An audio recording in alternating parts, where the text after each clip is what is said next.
Kenneth Branagh's Much Ado About Nothing is one of the great box office hits of Shakespeare filmmaking, even though it never played in even 300 theaters. It still is the second highest grossing Shakespeare film ever made by the director who really brought Shakespeare film back after a long, long drought. For most of the 70s and 80s, people seemed to believe that you couldn't really make a Shakespeare movie that people would come to. Branagh's Henry V in 1989 proved that people would, and then he builds on his success with his Much Ado About Nothing, where he's really setting out to prove that you can make a big, crowd-pleasing movie that people will pay a lot of money to see and keep coming back to when he uses Much Ado About Nothing. Now, he's picked one of the beloved comedies. He hasn't picked one of the tragedies for his big move, not one of the big, famous tragedies that we're all used to getting taught in high schools, but Much Ado About Nothing, which maybe we've read and maybe we haven't. Among Shakespeare fans, it's a beloved comedy with a long stage history. It's about love. It's very funny. You have two of the classic comic lovers ever, Beatrice and Benedick. And when we watch a movie now, a romantic comedy, and you see that couple, that couple who fight all the time and they bicker and they have jokes on each other, and that's how you know they're secretly madly in love with each other, can't do without each other. Those are all Beatrice and Benedick's great-great-grandchildren. Shakespeare invented this move that is now part of our romantic comedy tradition. He invented that with Beatrice and Benedick. So their beloved. Dogberry is one of the great Shakespeare clowns of all time. He's been beloved for many years. But Much Ado About Nothing is also, like all Shakespeare's comedies, got some strange things in it and some dark things in it. Shakespeare doesn't want a comedy to be totally pure and have no darkness and nothing ominous in it. Like to keep his genres unmixed the way we do today. He's never going to write a tragedy that doesn't have any jokes in it. There's always going to be a clown. There's always going to be comedy. Ha ha ha, here come the funny gravediggers. In the same way, he's never going to write a comedy that doesn't have a little thread acknowledging darkness, mortality, death, and danger in it.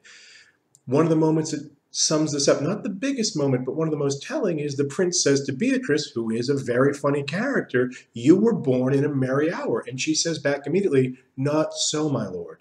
My mother cried." She moves away from, no, it's not all fun and games. No, when I was born, my mother was in pain. It's not a comedy that wants to tell you that everything's going to be happy all the time.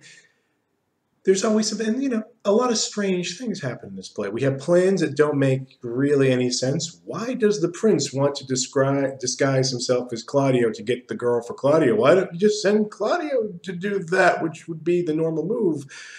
And then you have things that, are really threatened to, things you will never usually see in a comedy. Hey, it'd be really funny in Act 5 if one of our male heroes challenged one of the other male heroes, like his best buddy, to a duel to the death. That's a gutbuster, right? Now this presents a challenge for us today because we like our comedy and our tragedy pure, unmixed, uncut. Shakespeare doesn't. So people doing Much Ado About Nothing have to figure out what to do with this kind of thread of darkness that's through here, some of which you can take out, but other parts of which are sewn right into the plot and you just can't take out. Look, if Beatrice doesn't say, "Kill Claudio," the play just can't go on. The plot stops. So there's a lot of complexity here, and both we'll see Branagh and Whedon try to deal with it in different ways. Now, one of the most obvious differences between the two movies is that Branagh has set his actors dressed them in period costume. Now I said period costume, not original costume. Those characters are not wearing the kind of clothes that people in Shakespeare's era would have, especially not the prince and his sidekicks. They're wearing army uniforms from the early 1900s, like they just came back from fighting against Napoleon, for Napoleon, around Napoleon, something. And we see a bunch of other things in the movie in Branagh's movie that really don't belong in the original era. The very first image we see is actually a watercolor painting, which is not a kind of 16th century thing at all. We see the prince, the first time we see him, has a cigar between his teeth. This is also not a 16th century thing. Branagh seems to have set the movie about halfway between Shakespeare's time and ours, or a little closer to us, in the early 19th century.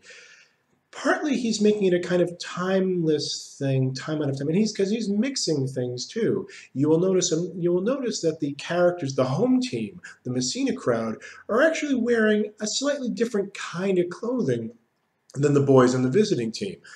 They're dressed as if they're more rural, a little unfashionable, a little behind the times. Maybe they're dressed like it's 1790 and Denzel and the boys are dressed like it's 1810.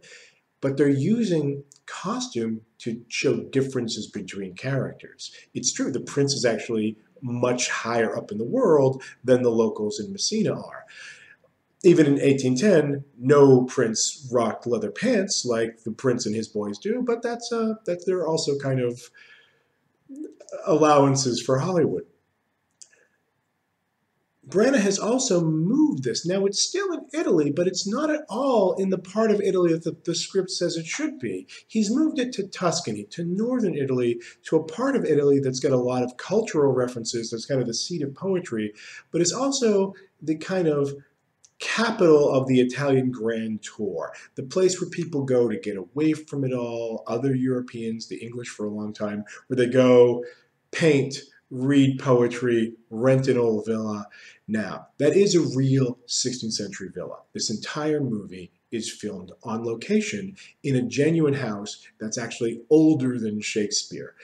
But it's said as if a bunch of people in the early 19th century have a 200 or 300-year-old house, and the fancy folk for coming to town for a visit to do what you do in Tuscany in the Hill Country. You just relax and you think about love and poetry. There's an old tradition of this.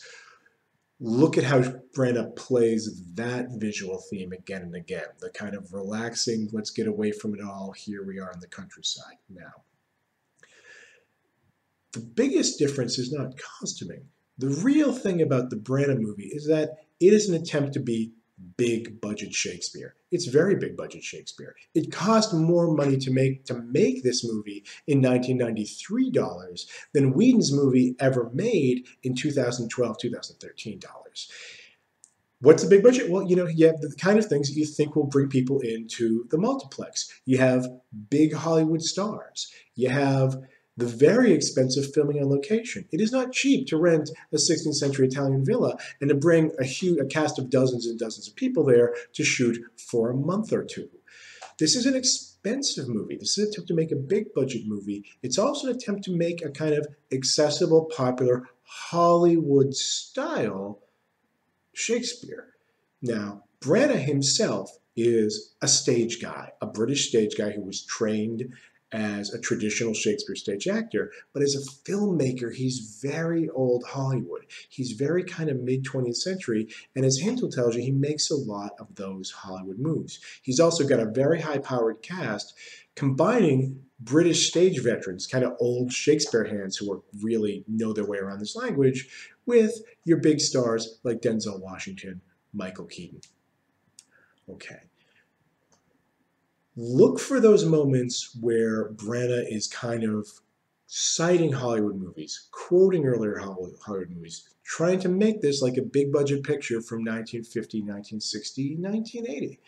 You should especially look, one of the things that Branagh loves to do is what's called a long tracking shot. Now, we're all used to, or we should all be used to at this point in the class, seeing scenes that are cut together with lots of different bits of film, different perspectives, and they've all been created, the scene's really been created in the editing room, and every take is, only a couple seconds or maybe half a second long. The other move that Branagh likes to make, and he's copying some of the great filmmakers like Robert Altman, Orson Welles, Martin Scorsese, he's doing the long tracking shot where the camera never cuts away, where it just keeps moving and following the characters or following a kind of camera point of view around. This is actually much harder to do than splicing together a lot of different takes later. It's complicated, especially, and the more people you have involved in the long tracking shot, the harder it is. Sometimes Branagh will just let the camera rip for 2, 3, 4 minutes at a time with the camera moving. Watch when he does this. He does it for different reasons. He makes it hard. Look, I couldn't get this little video made in just one take, and there's only one of me. Things interrupted. I live with cats. But sometimes Branagh's got a long tracking shot that involves almost his entire cast. So pay attention to that and Don't get seduced by Branagh. It's a great movie because it's sunny and it tells us a story about this play where it's all sunshine and we're getting away from it all. But watch how he's creating that feeling. Don't just feel it, watch how he's making you feel it. Okay, talk to you soon.